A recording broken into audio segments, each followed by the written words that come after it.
that they like liberal Catholics, they don't like conservative Catholics.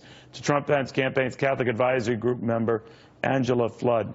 Well, if he had any doubt that they didn't flip over the uber-religious or even the semi-religious, this kind of put that notion to bed. But it's not getting much reporting. What do you make of that, Angela? I guess I'm not surprised, given what some of the other emails showed, the number of mainstream reporters who are in the tank for Hillary based on what we learned in those emails. But it's a recurring theme with the Clinton campaign. You find out what they really think when they don't believe anybody's going to find out. And in this case, we have senior campaign officials talking very openly with disdain for Catholics and evangelicals, people who practice their faith, talking about the way people choose to baptize their children. I mean, it's pretty abhorrent. I guess we shouldn't be surprised, given the track record of policy positions that the Clinton-Obama crowd holds, but it's pretty startling to see it in black and white.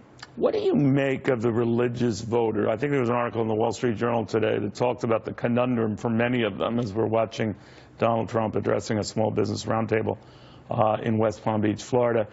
The idea being that a lot of religious voters are appalled by the language and things they've heard out of Donald Trump, but they're also appalled by these WikiLeaks and some of the things that have come out of campaign Clinton.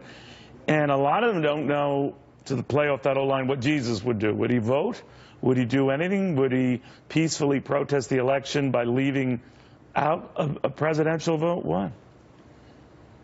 I think they need to look at what is good for this country, which I think Jesus would say to follow your conscience on.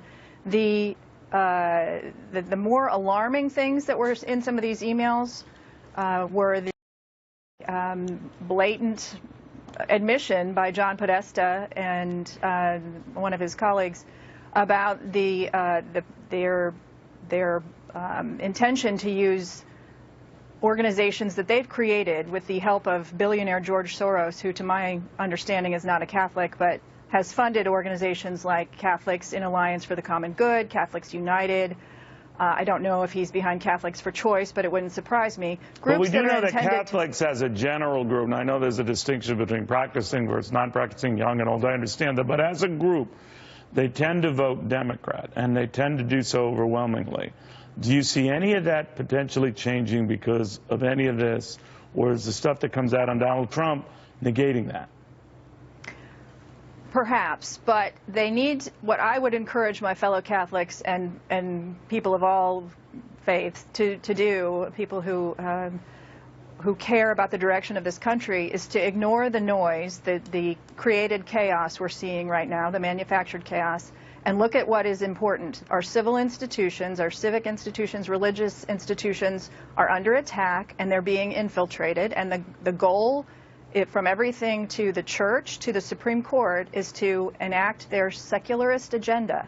And you have to go into this election with your eyes wide open if you have any concern about religious freedom. All right. Angela, thank you very, very much. Donald Trump, in the meantime, meeting in West Palm Beach, Florida with a number of small businesses.